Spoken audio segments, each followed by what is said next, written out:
so far, it was a static lattice model.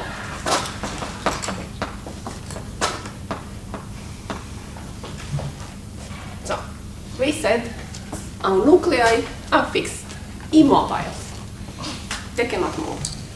And we just, so far, evaluated, took into account the electrons and found the energy levels, discussed the transport, but everything was assuming immobile ions, nuclei. And that can be maybe true at temperature equal to 0 Kelvin. But as soon as you put some temperature, you should get them moving. Moreover, due to the uncertainty principle, if you localize them perfectly, you must have a huge delta P, which doesn't make sense. However, we managed to explain quite well some equilibrium properties of metals in particular. Quite well with this assumption, which actually is a huge assumption if you think of it. We mostly worked on metals, a bit on semiconductors, but we didn't touch insulators really. And assuming this immobile lattice actually prevents us really from finding anything saying much about insulators, because you don't have degrees of freedom. You don't have active electrons. They're all passive, being filled, all the bands. And what actually could contribute, ions, we took to be 0, because they're not moving. So, for which properties we are really needing, we need to move the ions. For many equilibrium properties, and mostly temperature dependent, no? Like specific heat.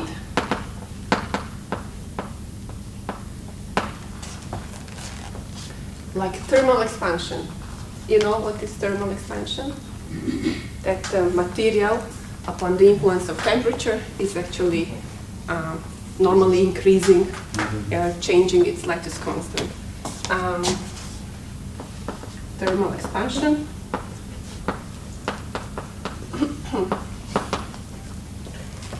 Let me remember what else I put. Obvious one. Melting. If you don't have temperature, you cannot melt it. And also transport properties. Writing very transport properties.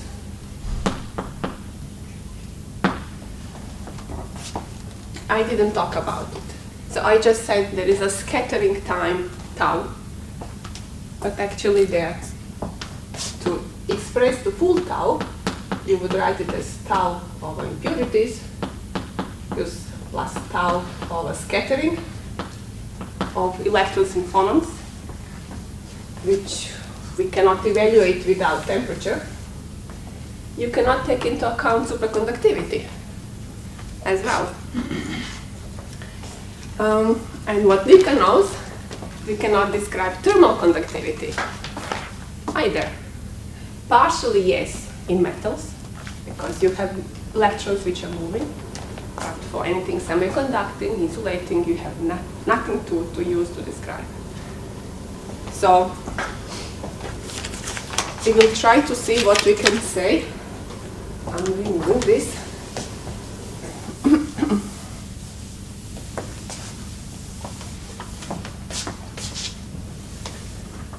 About nuclear dynamics.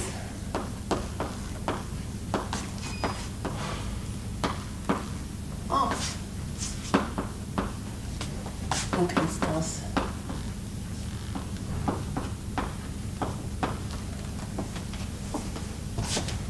So, let me draw a square lattice. There are very few 2D crystals, but it's easier to draw now. You understand why I'm always going for these things.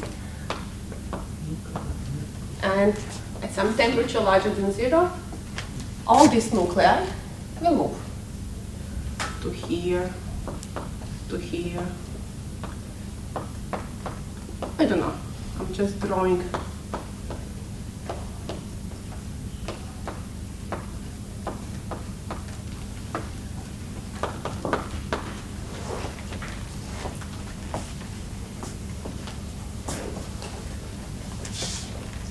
I also know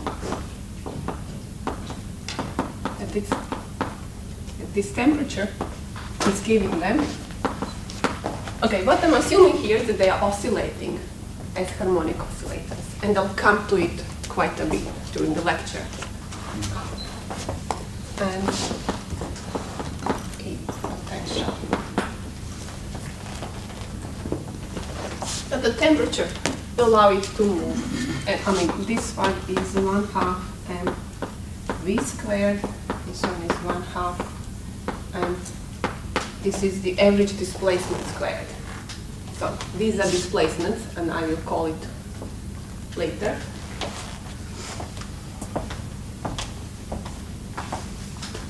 So there are two assumptions here. First, that ions are moving, or nuclei, let's call them nuclei, moving around their equilibrium position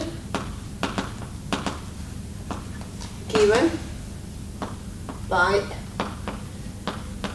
Bravais lattice. That's the first assumption. So they oscillate around the equilibrium position, quite obvious. And the second one, these displacements U have to be small. Displacements are small. Now, small with respect to what? Yes, I mean the only length we have in the problem. Let's define this as the A. So this U relative to A should be around 12 to 15%. And what happens if it gets larger? Melts. Melts, right? It melts. We actually enter into anharmonic regime, and I'll come to it a bit more. So at temperature 0 or 0 Kelvin, your displacement, this U, is around 10 minus 2 A at this parameter, so 1% or something. What am I saying? At dating equilibrium, what am I saying? At the room temperature, this displacement is 1%, let's say, of the A. And at a melting temperature, usual for metals, this U is 10% or more.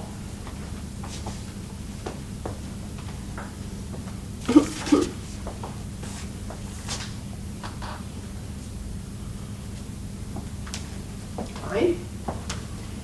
So we say they move. Great. They move because of the temperature. I understand that. But now I'm asking, and I'm even comparing it with harmonic oscillator. I'm saying they're oscillating harmonically.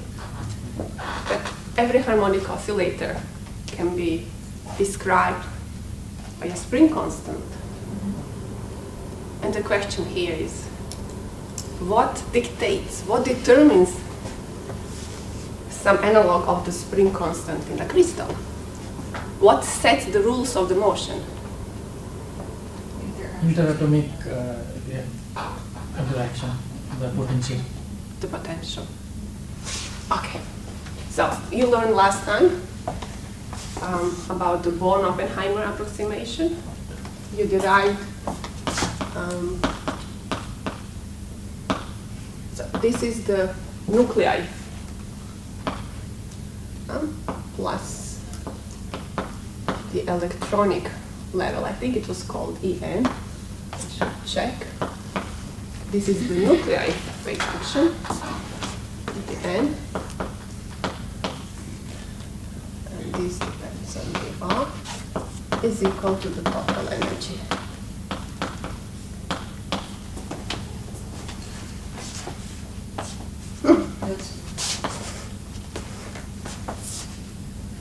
Okay.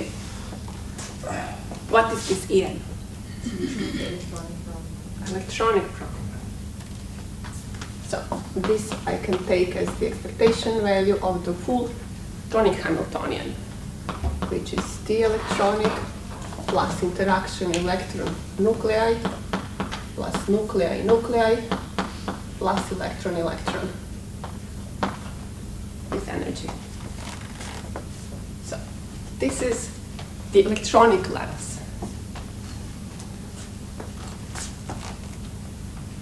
Which is not the most trivial idea, that the energy of the full system, taking into account the electronic levels, is what sets the rules for the motion of ions. Let me just review in 5 minutes cohesive energies very fast of different materials. I'll just say 2 words on it. Tomorrow I'll talk more about the molecular crystals.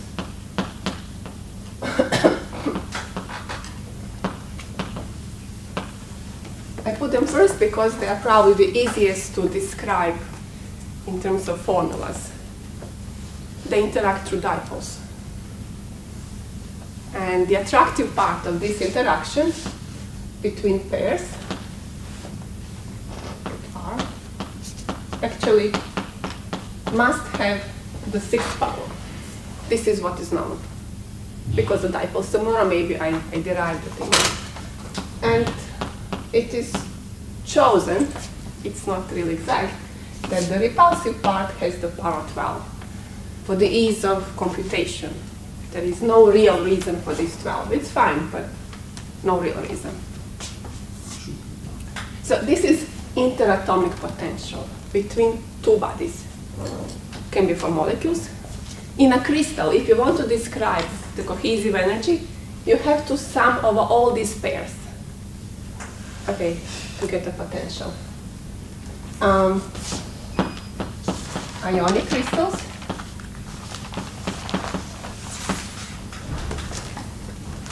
What do we have in an ionic crystal? Take a cube. It's not easy to draw it though. So you'll have a plus charge, sodium chloride. Take. I'm assuming that you know these things already. I'm just reviewing this to put it all together. Sodium chloride. And in the center, it's a big positive charge. Oops. And then a small charge in between, negative. I don't think you see anything, but you, I guess, know this. This is completely Coulomb interaction, as you know. And each of these has a repulsive and attractive part. Attractive part is actually here. Something which scales as E over R, what you would guess. And R is again interatomic distance. But this alpha, so-called Madelon constant, depends on the geometry, on the crystal structure. And it's not always easy to sum this infinite because it's a long-range interaction. It's not easy to sum. And then the attractive part can be expressed either as some constant, whatever b, r on the m, or more often it is an exponential r over b, whatever, the attractive part. However, for covalent crystals, things are much more complicated. The bond occurs because of the overlaps of the electronic orbitals of the outer shells. It's a purely quantum mechanic effect. These are really stemming from classical effects. I mean, here, of course, you can also apply this deep dipole correction to get it even more precise, but the main physics is here. It's much more complicated, and it's not easy to express it in a simple form like this. You can find the interatomic potential, but it's a more complicated picture. This is number 3. And number 4, metal bond. It's a similar thing.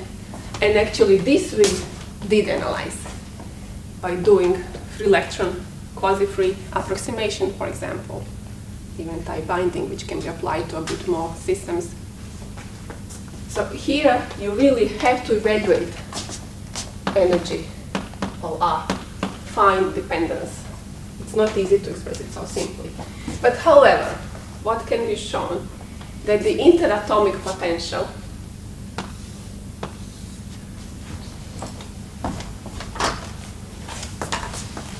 let me make it here. Now, interatomic potential, pair potential. Now, I'm talking about pairs, which can be a molecule, easier maybe to describe, has the repulsive part, this or this, also here it exists, but not in easy form, and attractive part, together yielding something of this form.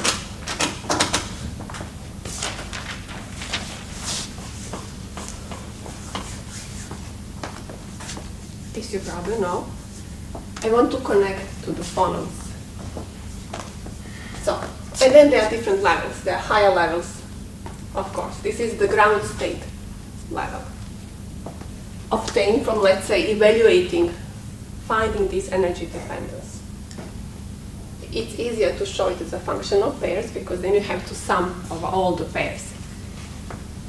This minimum here is the energy, the zeroth level, which actually will determine, which will be important for the ionic motion. You know how the harmonic oscillator energy curve looks like? Parabola. Parabola. So if I want to be in harmonic approximation, I'm assuming that this thing here is parabolic, which normally is. I mean, all of them will have this kind of thing. Depends on how wide the range it can be. But this thing here is what determines. This was asked in exam, you know, and very few people answered correctly. So I thought maybe there is a problem understanding this. Please feel free to ask me, interrupt any moment.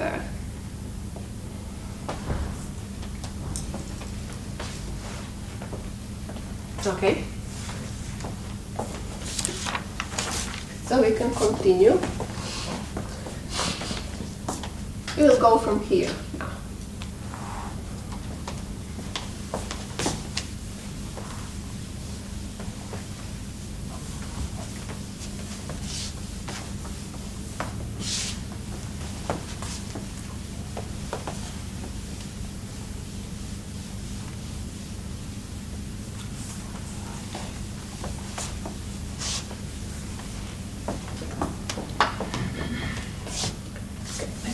Write it a bit cleaner.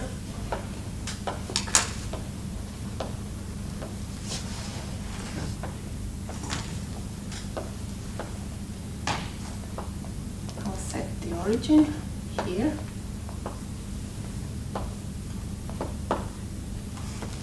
This is I0. The atom I can move. And I'm showing this as a displacement of the atom I. This is the atom I, nuclei.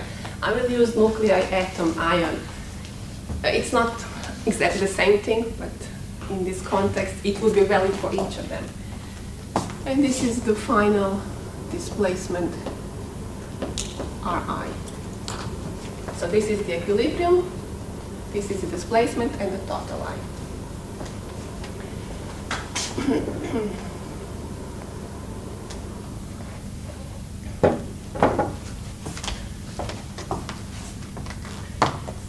to describe the energy of the system. And I will use the Taylor expansion for it. Around R, I'm moving by A.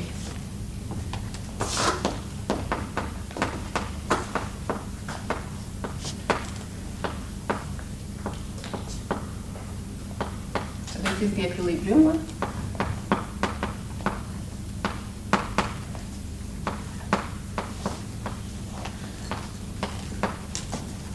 And then there is 1/3 and so on. I won't go further.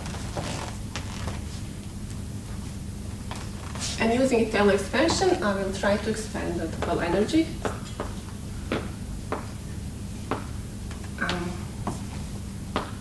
R1. I think I called it 0, no?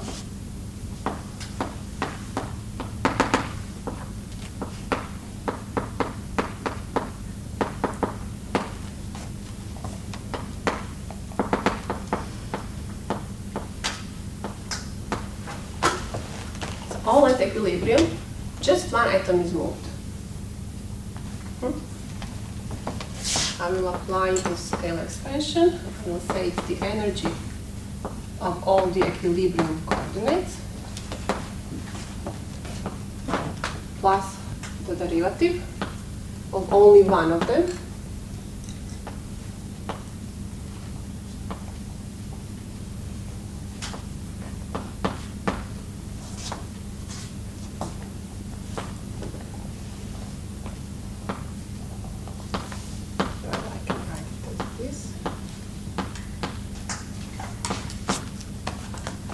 The second order.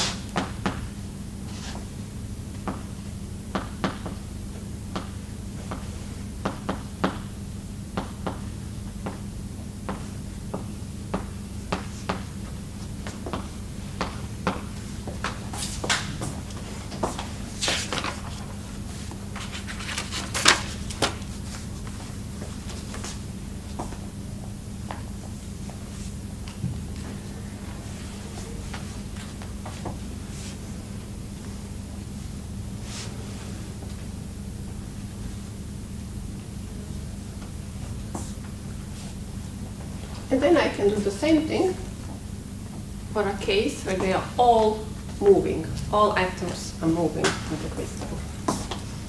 So it will be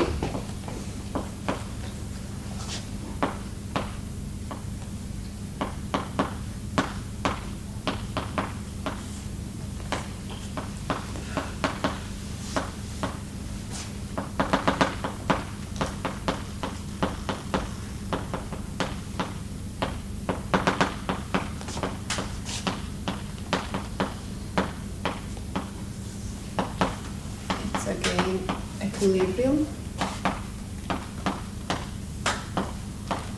plus now a sum over all the atoms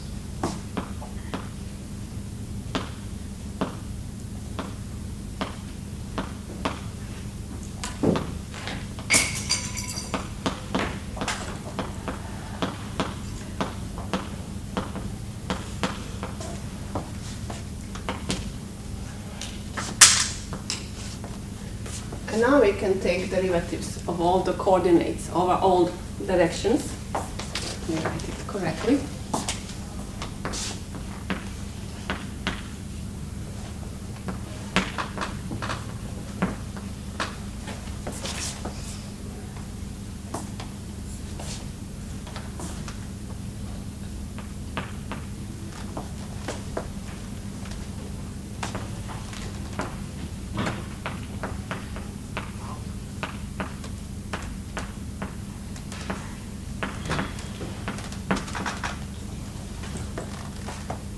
So I'm summing over all the atoms I and J, but also over XYZ components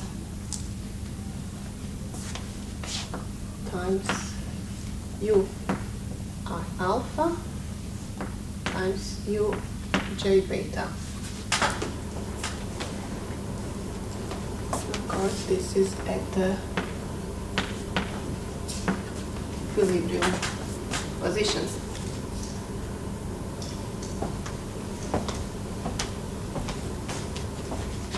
Check.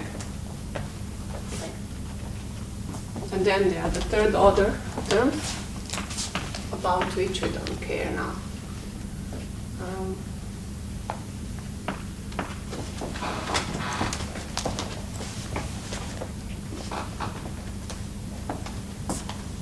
What is this term?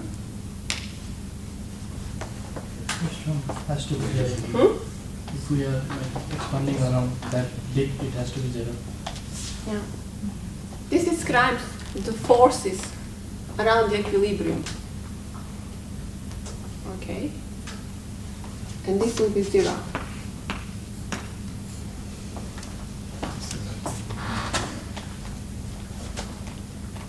So we don't have the first order term present.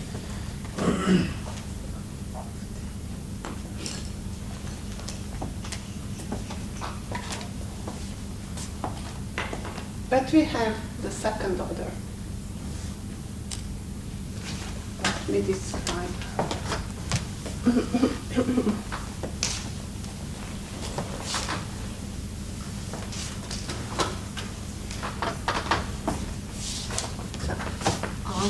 Ri is equal Ri0 plus Ui vector.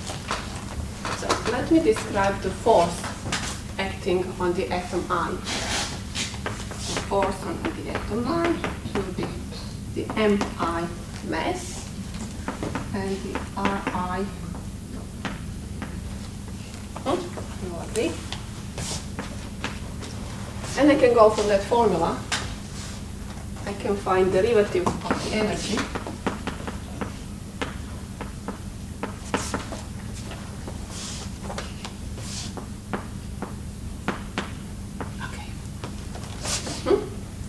Ri, I can express through this. This is an equilibrium, so I'm having Ui.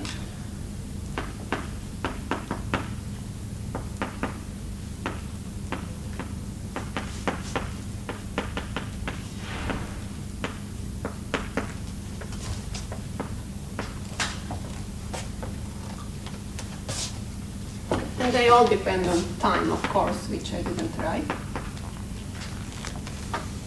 Then I can look at the alpha component of the force. Here, Mi Ui alpha, second derivative, is equal minus dE of d U I alpha.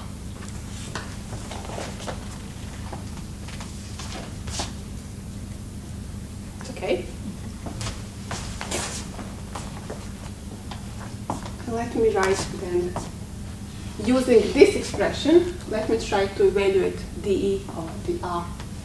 I can say dE over dr alpha. Let's keep it with negative sign.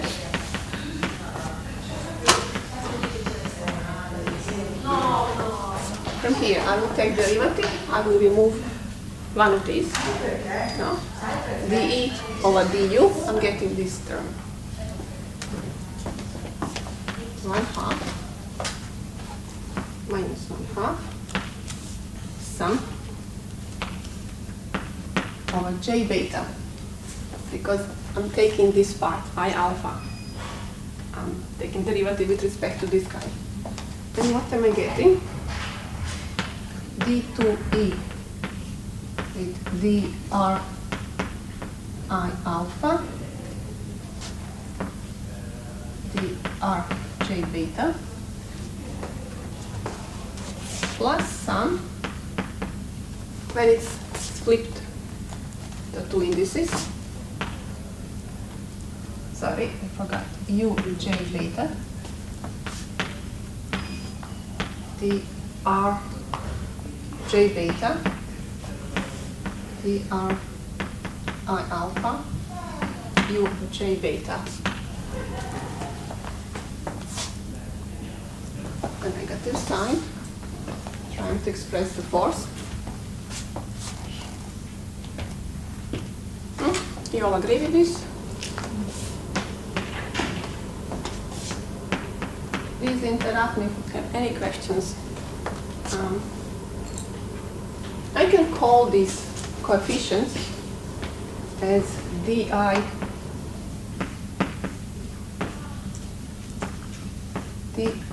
alpha j beta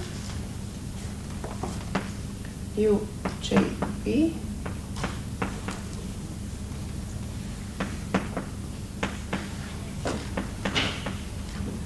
okay, no, sorry, alpha, okay, here it's j beta, yeah, j beta alpha u j b, but this is the order of derivatives.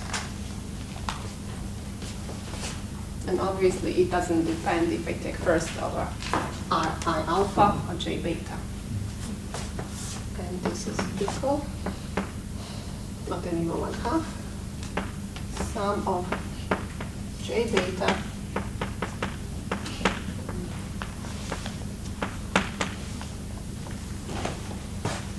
so the force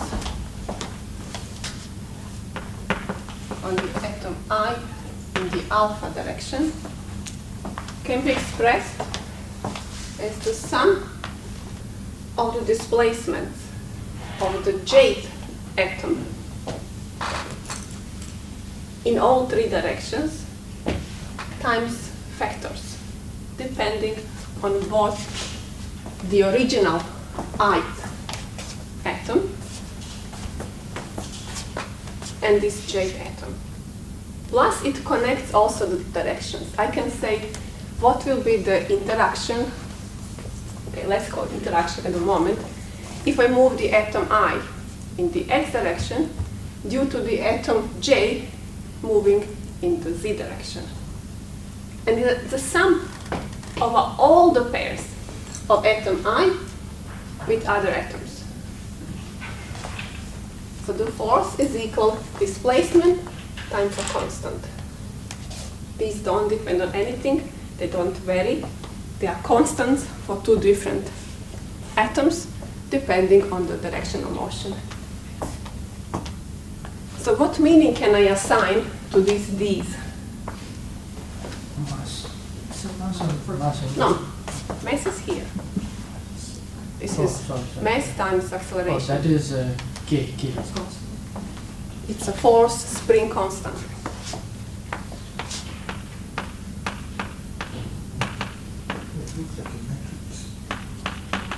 Well, it depends. Tensor. It depends on I and j and both directions in which I'm moving.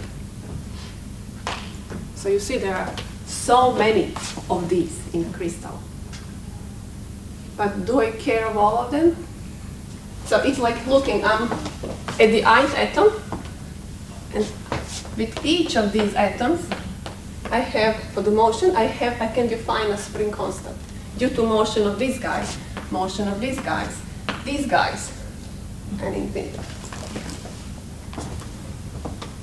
Being practical, do I have to use the sum of a whole crystal? Not for maybe just some years maybe. Yes, of course.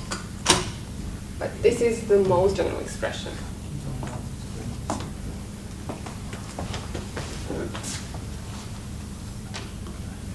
So what is it that defines these spring constants or force constants? It is The energy Okay. landscape. the energy landscape. Good. It's a second derivative of our coordinates, or the interatomic distance.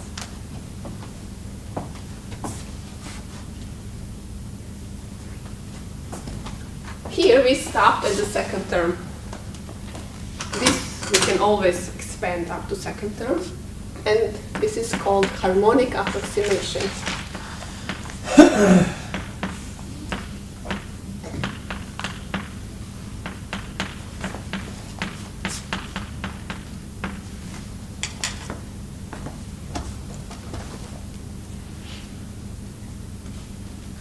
So we will be describing the vibrations in a crystal in a harmonic approximation.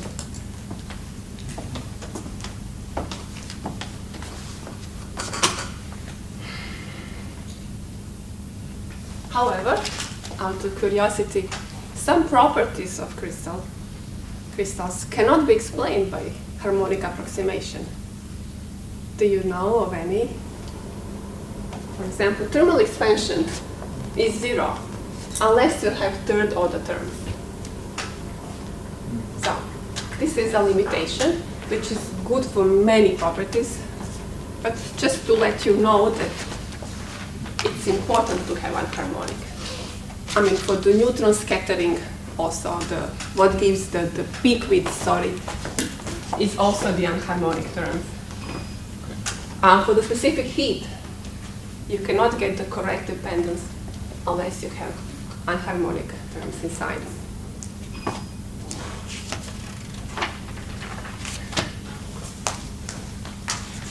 So how big is this matrix in general? If you have n atoms? Depends on the number of degrees of freedom. 3D crystal. Is it even a matrix? Because there are like 4 different. It can be written as a matrix. Okay, so You if just you are call it. fixing I and alpha, No, you don't have to fix. You can always put it like as a x, y, z of the first atom and then go 3 and on. beta. then like just because of alpha and beta, it would be like 3 by 3. Then we have n atoms. Yes, 3 and beta. 3 and 5. Yes. It's huge. Even the second neighbors, it's huge already. In principle, it is possible to get all these force constants, from the calculations, but very often it's done from the experiments. It's quite heavy as calculations.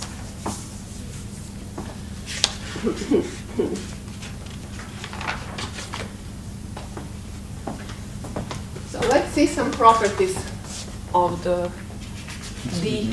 If we are talking about, if we consider that thing for the one dimension, then it becomes n by n. But what Yes. is that? If you have 1D, you don't have indices alpha and j. You have just 2 atoms. 2 atoms. You have 1 atom interacting with everyone. Does it So not it's, normal matrix, right? yeah, it's too simple.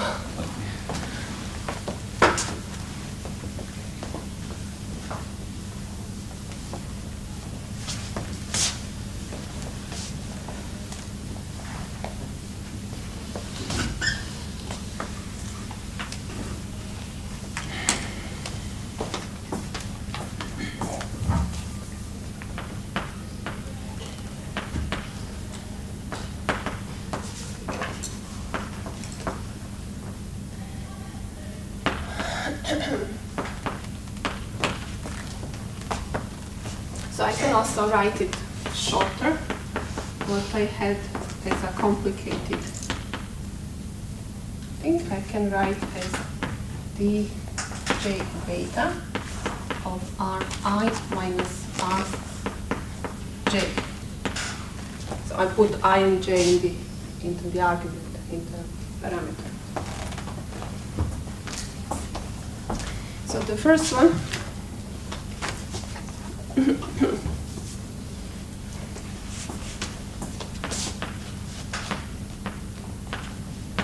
alpha beta.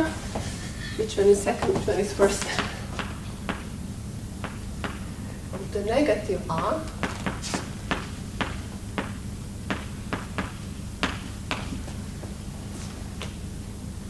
So this R is Ri minus Rj.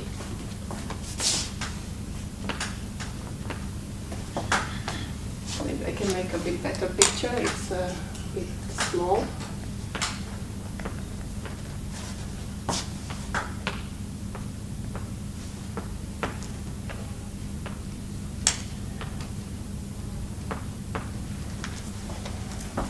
So if I look at this picture,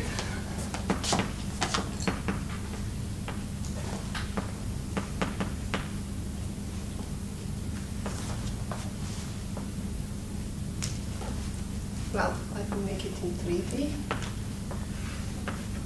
along this direction. And here I have an atom J.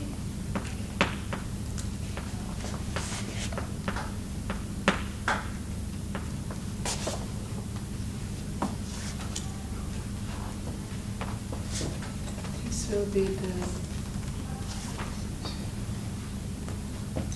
Ri minus Rj. So each of them has a displacement in U J.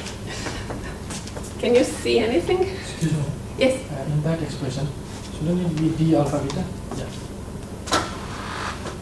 Oh, you're right. You're right. Sorry.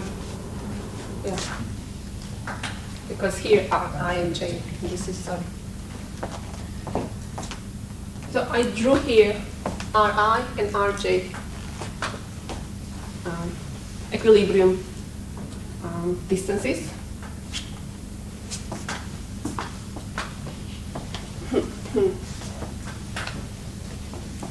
I can also write this thing as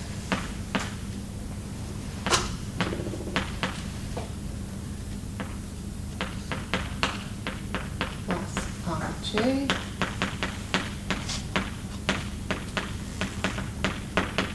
this is what we already did. It's the order of derivatives. No?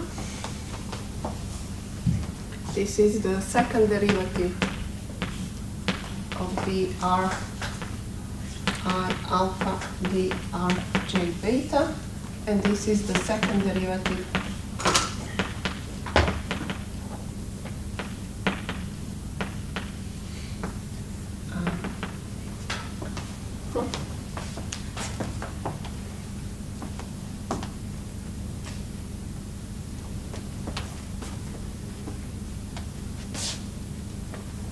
so only from these derivatives we can see that it doesn't depend. This changing of the argument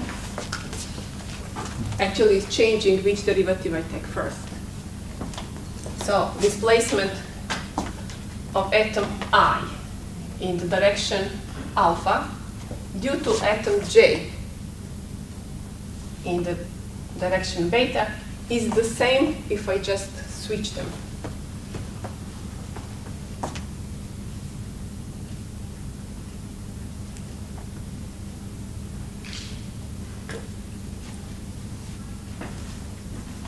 Or I could just say, I don't take first I just look first J.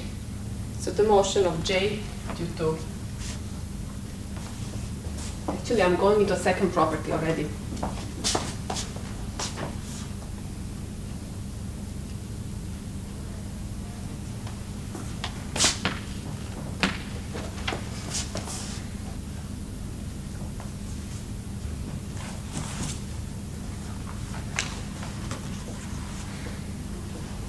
So this is not a vector quantity really, what enters. It's the distance between them. The other way of looking at it. So I don't care if it's this direction or this direction. I care the distance between them. So the sign doesn't matter here. Or it's the order of taking the second derivative. Second property, the alpha beta. I think I was saying something from the second property already.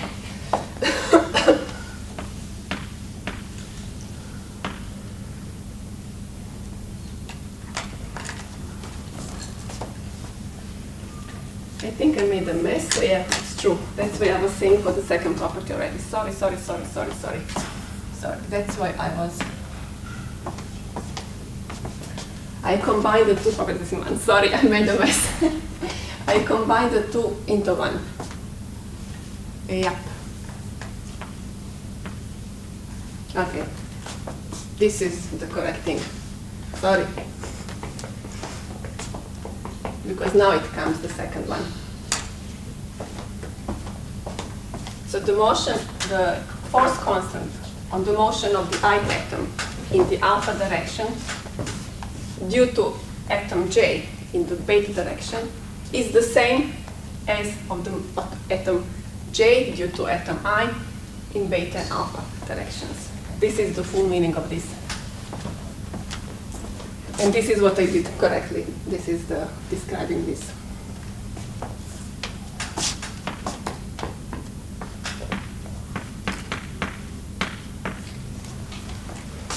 Now the indices are the same. I'm just changing the direction.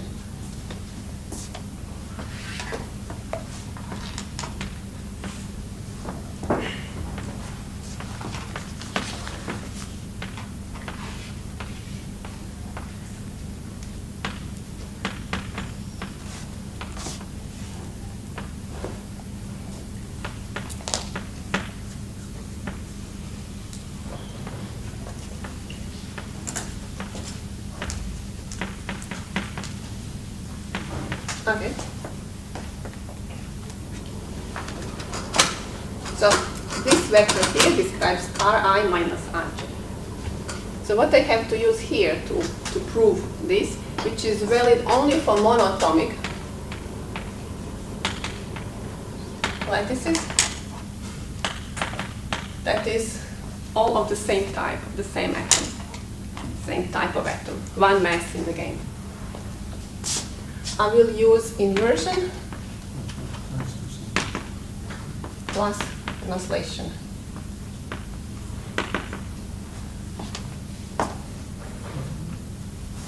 So I will take into inverse picture of the atom I, which will be somewhere here,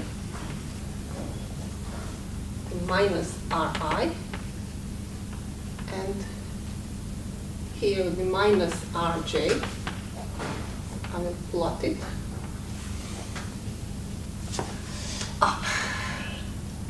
It's hard enough,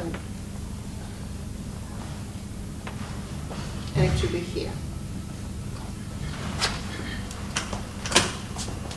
So this is the atom I prime and J prime here. This is the atom I and J.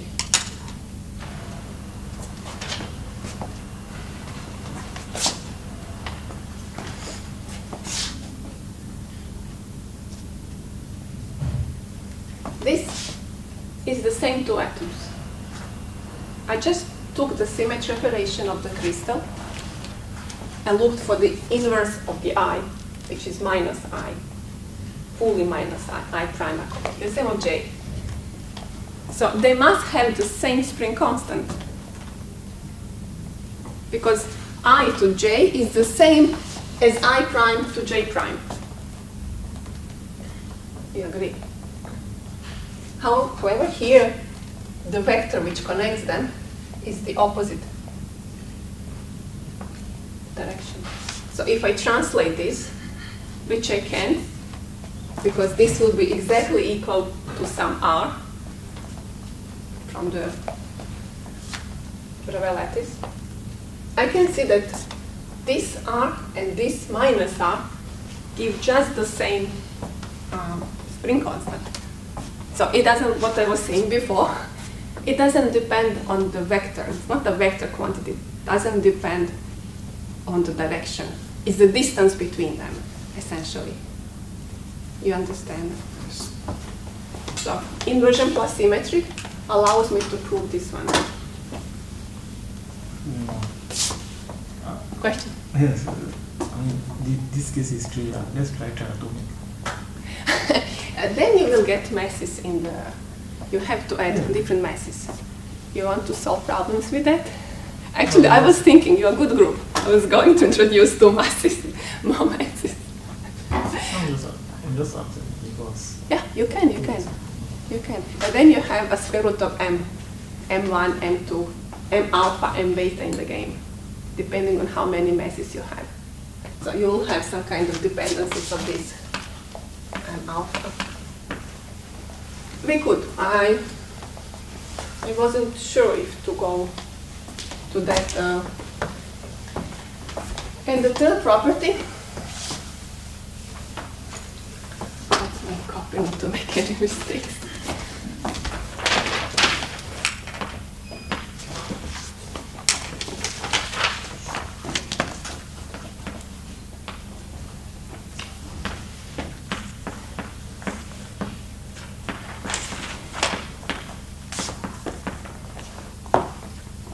which is called acoustic sum rule.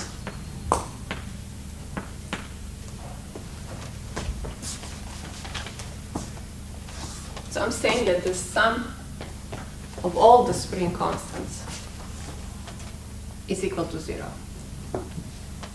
All, which I'm considering in whole crystal, or I can just say up to first neighbors, second neighbors, third neighbors.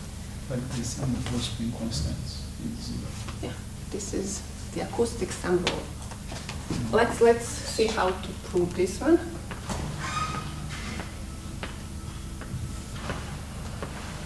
I will move all the atoms by the same displacement.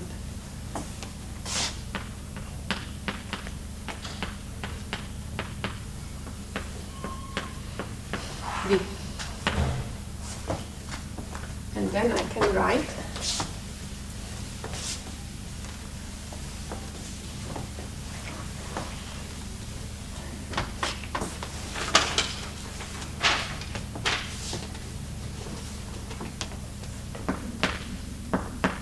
the force.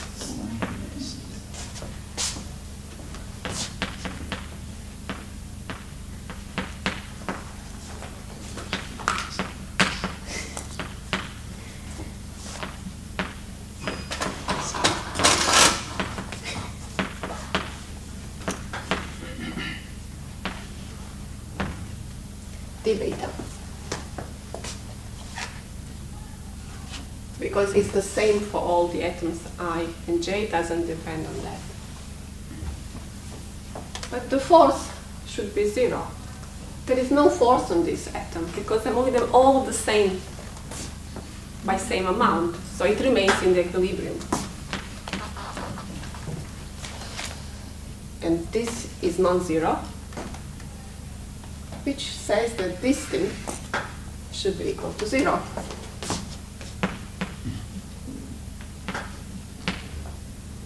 So there is no sum over beta.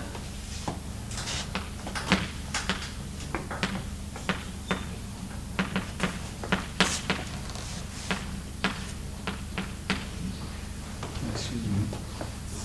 From the original understanding of force constant, it is like how much a spring withstands the force applied to it. For example, Yes. the weight of But now we have, due to atom I plus 1, So do you to different expect atoms. negative force constant? It can happen.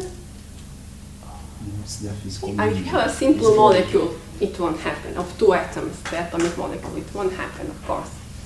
But due to second neighbor, But It can their happen. understanding, is it like at one point you can apply a force to a spring and instead of the spring maybe expanding downwards, yeah, but it's not between the first neighbors. In the first neighbors, it's normally what you expect. Due to second neighbors, or third or fourth, it can happen to be negative. To be opposite sign. The sign is not so trivial necessarily. Any other questions?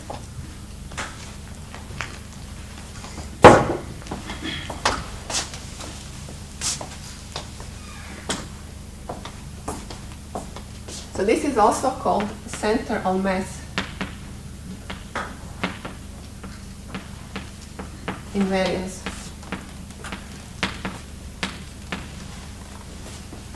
Because in this case, all the atoms move together. The center of mass of the crystal was moving together.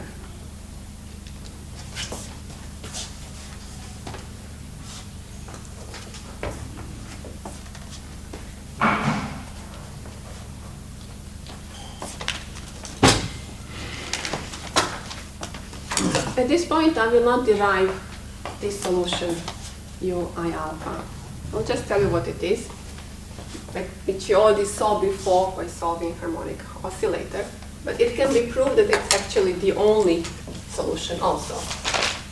So I'm looking for I alpha of t. I want time dependence. And I will put it as a solution. Given amplitude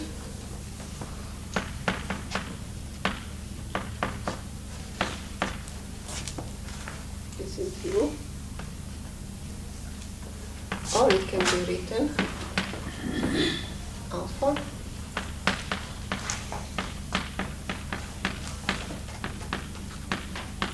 plus kr.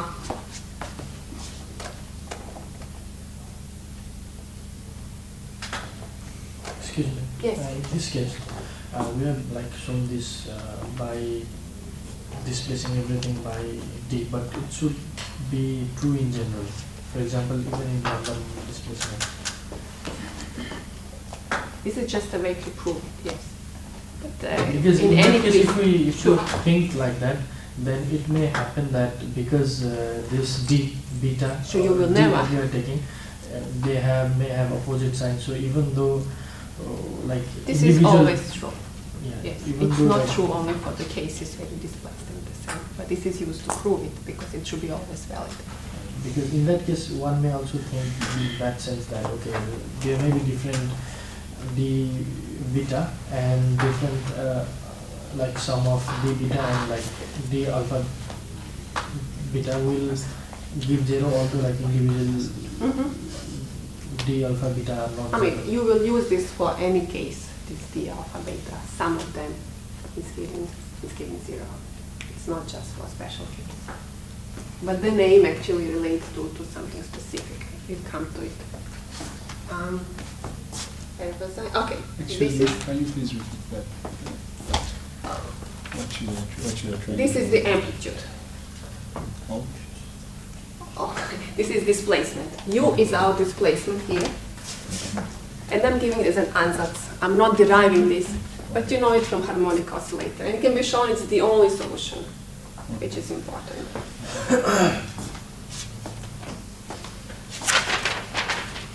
So, and then you have a double, you are taking the average and then the average. it's not the average, sorry, not the average. It's just a name.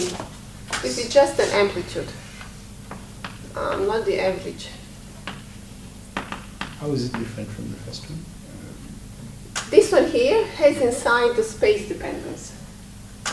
Here I wrote it explicitly, the space dependence, KR part. Okay.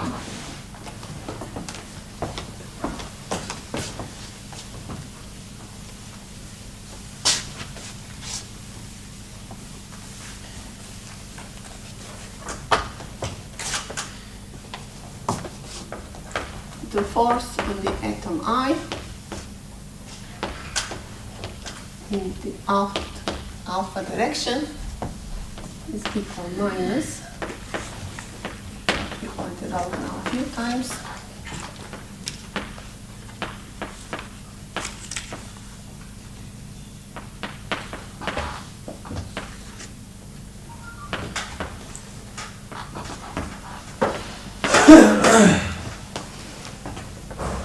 okay.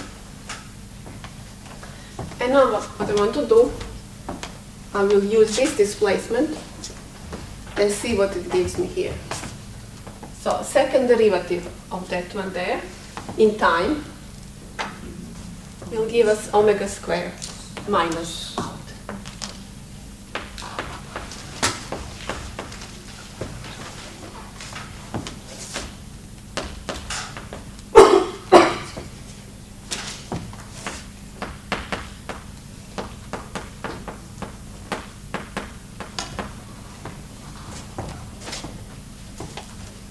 Okay, I better write this as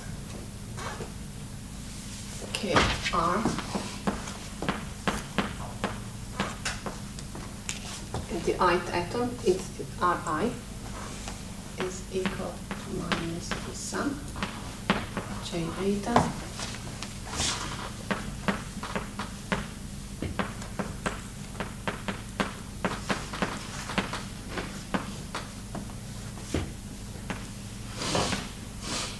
U beta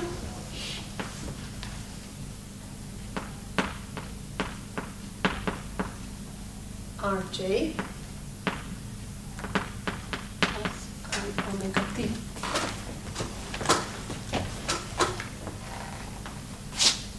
Okay, and I can cancel this part and this part. The signs and nothing else.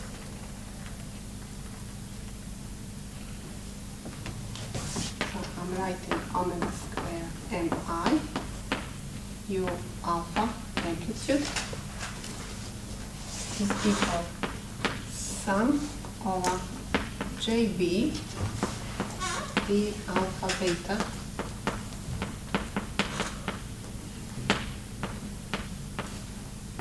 times u beta amplitude minus r. Okay, this guy here.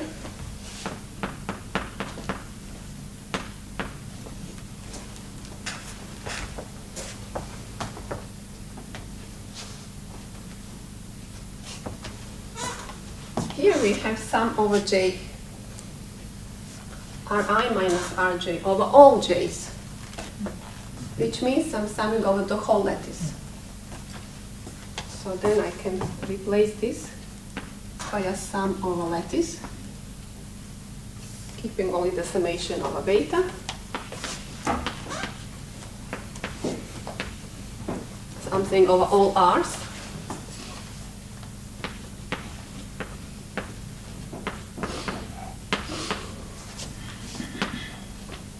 Now I'm calling this R.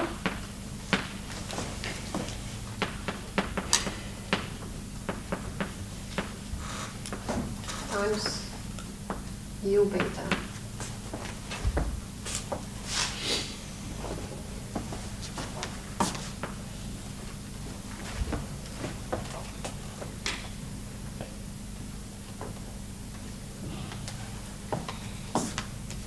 This thing here we call dynamical matrix.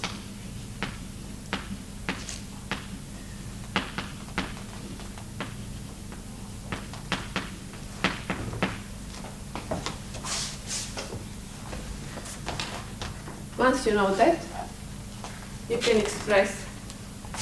can find the solution of your system.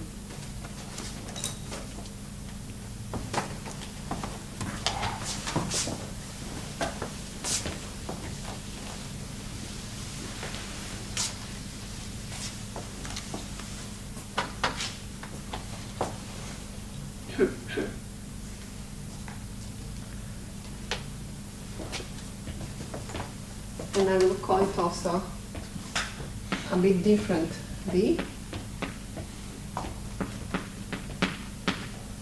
So it's some kind of Fourier transform. And I'm putting it a K dependence. So what we'll have to know is the force constants, depending on our, let's say, first neighbors, maybe second neighbors, and some kind of a phase vector, K times R. To solve, actually, let me write it once again a bit cleaner.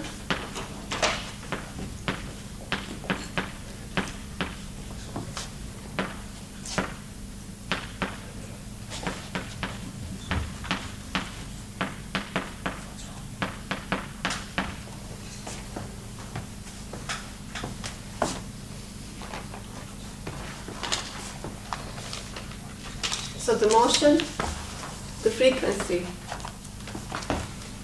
and the motion of the atom I depends on the displacements of all the other atoms, well, up to first, second, third neighbor, I'll take into account.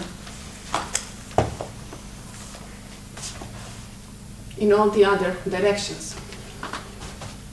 So what do we have here? The K, what is the K? Propagation vector. It's in which direction the atoms are propagating. This is known usually. You're looking for a given K. So the K's components are known.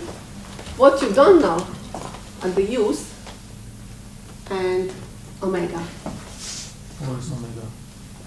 What is omega? Omega is the frequency. You know that we wrote that U is equal to some whatever amplitude times I omega t plus I kr.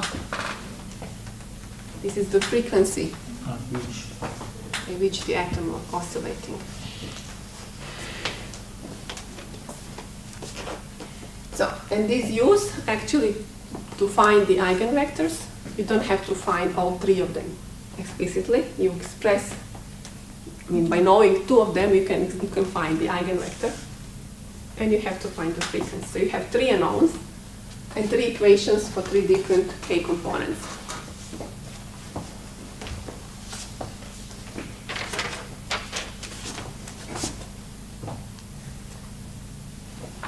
So far, you follow? Okay.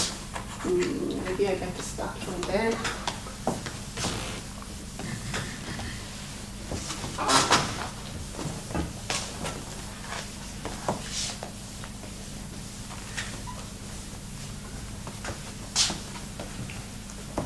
So let's apply this to a linear monatomic chain. I mean, if I say chain, I don't have to say linear, but okay. Just to be sure that you.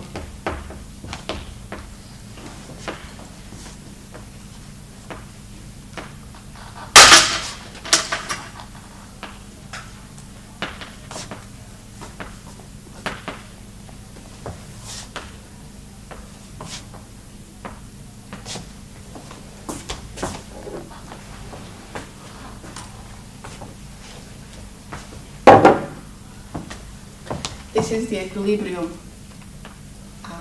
distance, A. I can drop the vectors in 1D, so it's a bit simpler. And any primitive vector can be given, I'm just saying that, as NA from some origin. So I can call this N plus 1 atom, N minus 1.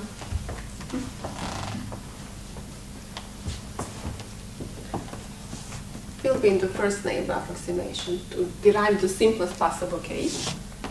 And I'm again writing the expression for the force.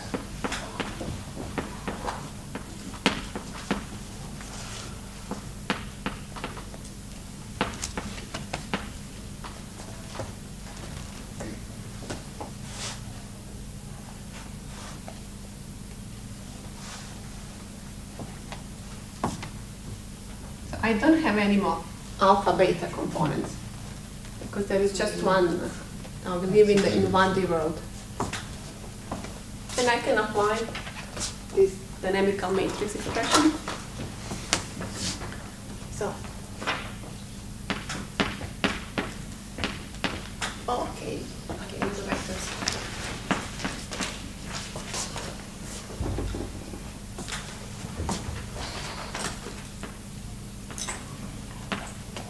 This is K, and this is equal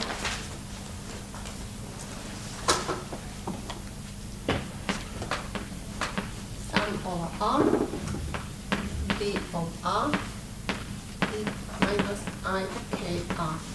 It's hard not to write vectors.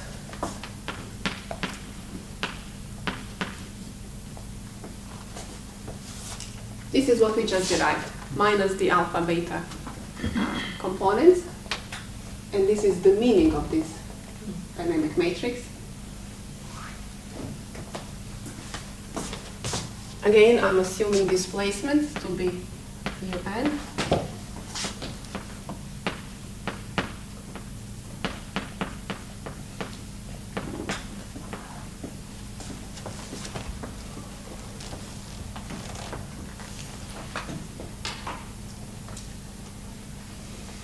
It's only possible in one direction, so it's much simpler. And we said that we will just focus on the first neighbors. So which D of R we will have? The obvious ones? Plus R minus R. Good. Plus A minus A, sorry. Yeah. But there is also R equals 0.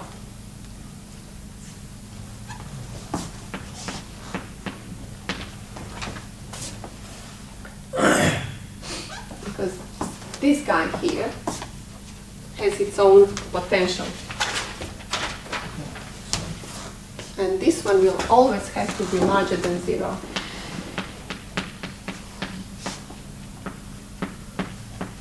For this one, it's always in this potential. This is what you are asking about the sign. For d of 0, it's the only one for which I can impose the sign, for nothing else.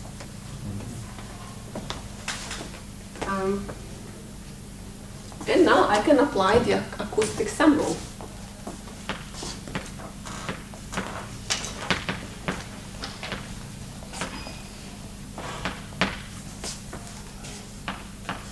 D of 0 plus d of a plus d of minus a is 0.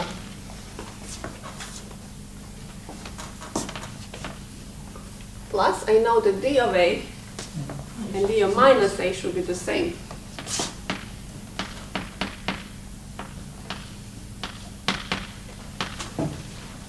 So d of 0 is equal to minus 2 d of a.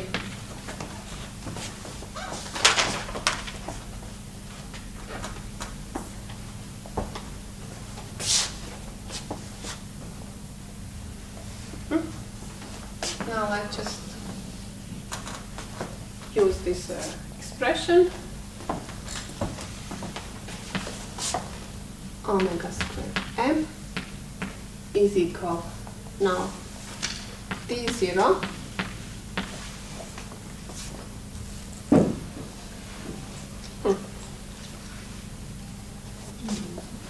and r is 0 for this d0, so I don't have anything. Now, if you feel more comfortable, you can go from step before we derive dynamical matrix. Maybe first time you can try to see. But now I'm just using what is already derived and putting the values inside. Plus d of a is minus I k a plus d of minus a, which is the same as this guy.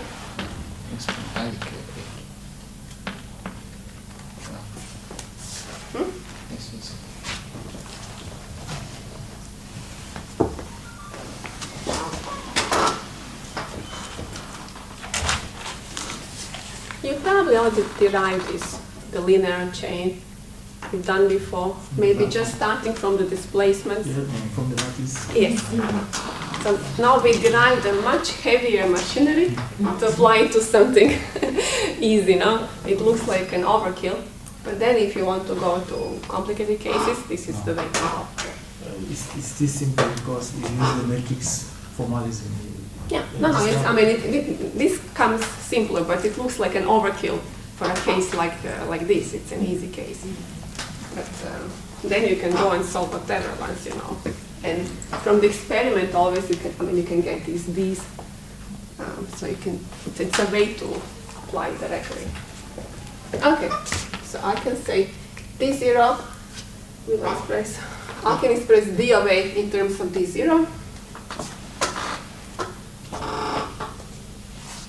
No, I was doing it d of a, sorry. Minus 2 d of a plus d of a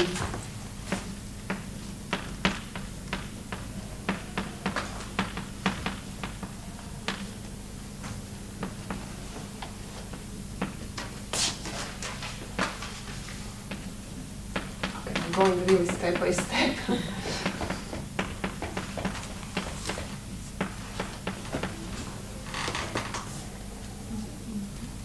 No, she's not even okay, sorry.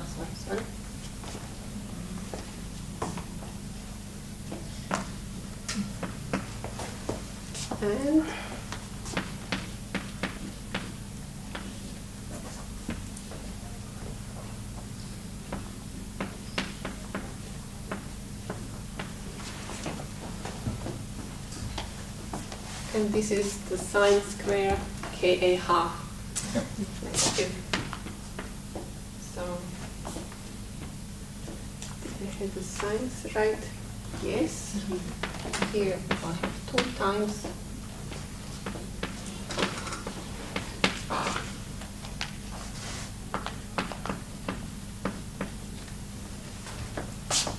So 1 minus cosine gives sine square, here is the opposite. And now I can put in terms of d of 0.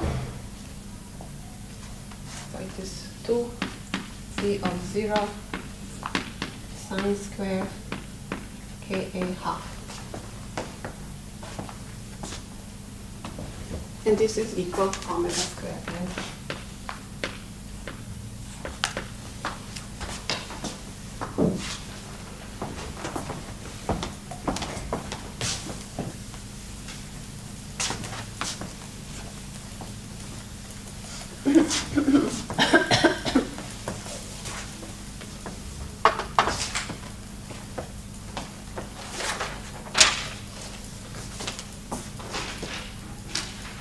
So what is my omega of k? This is what I really want to find. How the frequency of this vibration mode depends on k. It's equal square root of 2 d of 0 over m and absolute value of sine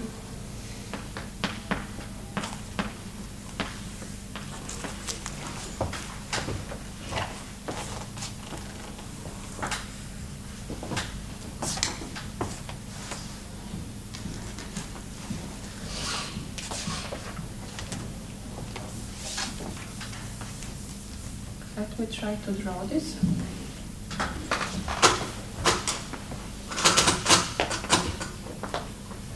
Oops. Omega. Oh, okay. Omega. So for small k,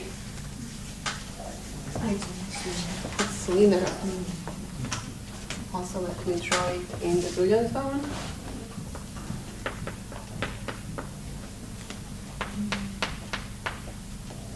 Going almost linear.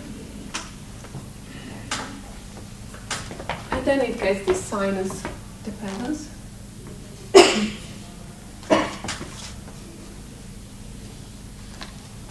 So it's finishing at k a half, which is pi half, which is the largest sine value. It should be the same. It's not perfectly so. Yeah, only the axis is not perfectly horizontal.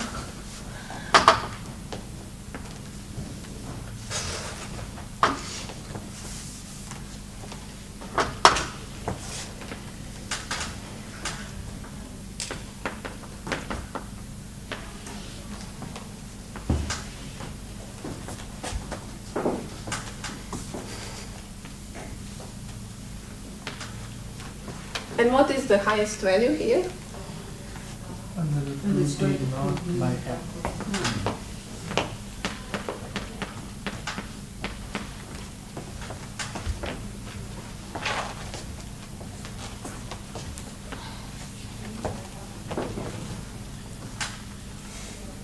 So we found a phonon dispersion relation for a linear monatomic chain. You can obtain all of these frequencies for the motion depending on the k. We have only one k here because we are in one dimension. The highest frequency at the zone edge determined by the zeroth force constant and the mass of the atoms. By the way, everything we did today is a classical theory of phonons. There is so-called quantum theory of solids and vibrations. There is a quantization of phonons, of the energy. It will be h bar omega times m plus 1/2. We are not doing that. But it's very close, actually. It's the same dispersion, it's just the quantization. So we are fine with what we are doing. It describes huge number of properties.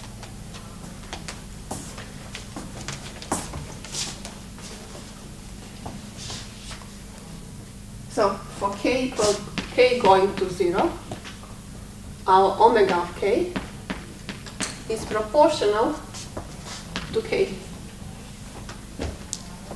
a linear property. And this is true also for 3D, not just for a linear chain.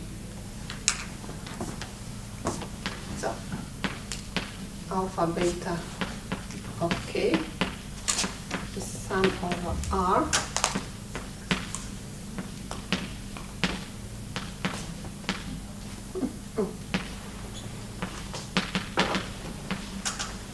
so when k goes to 0, you get it with sum over r.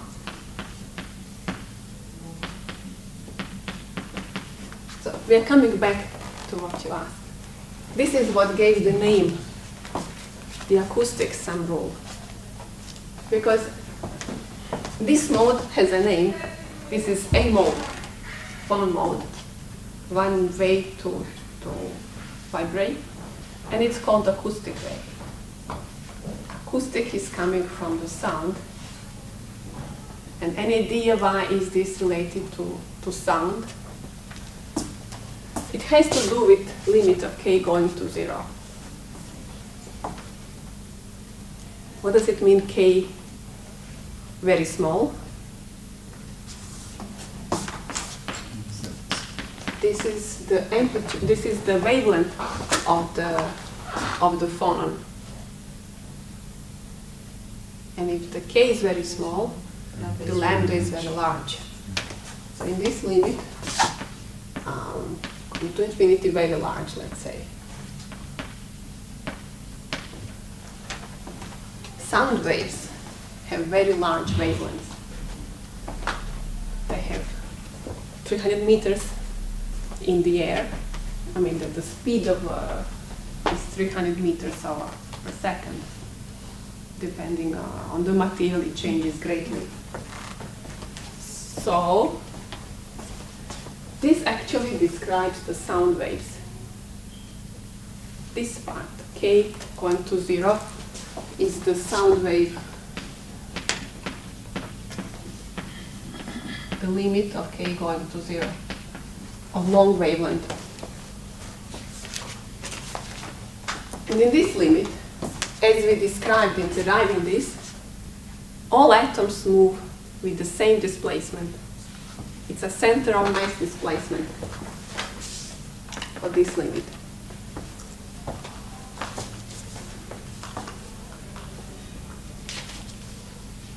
In phase.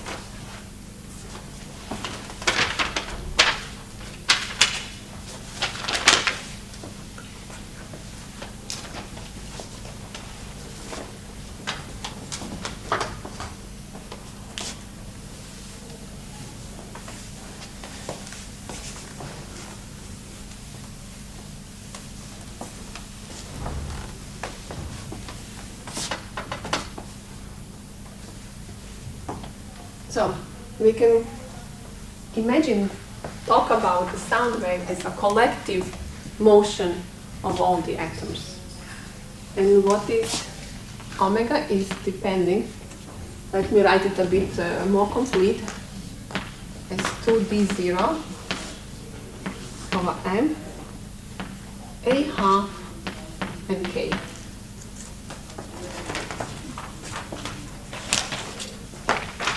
All of these terms describe something essentially microscopic on the atomic level. D0 is the force constant of an atom, mass of an atom. A is the equilibrium parameter. But however, this gives rise to a very macroscopic phenomenon, sound wave.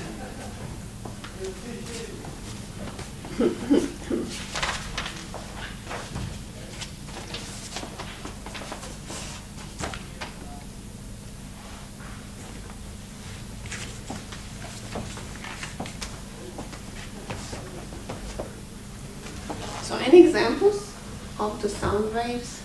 Of course, besides the sound itself, of the applications of sound waves that you can think of? Is this symbol of scanning? Yes. This is the example that I gave. echography, I think it's called. In English, I'm confusing language.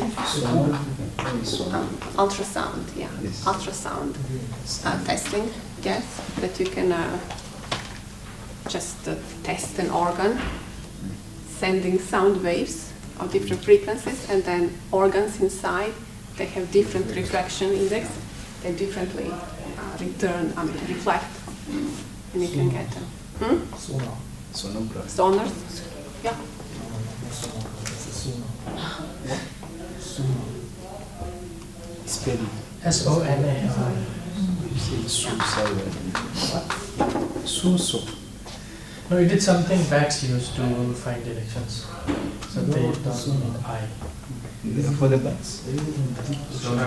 No, it's on the same thing. It's Ocean. also the same. To navigate. It's in navigation. Yeah. So, The most usual one is that sound diffracts around the corner. yeah, this is really the sound waves. So, any questions on this today? Anything from today? Did you follow? I know that you know because you derived the thermal conductivity using phons, but was it okay? Did you understand? Yeah? Yeah. Any questions? Nothing. Well, first on this, I'll be at the topic, but then we can go and change as well. Have a few more minutes.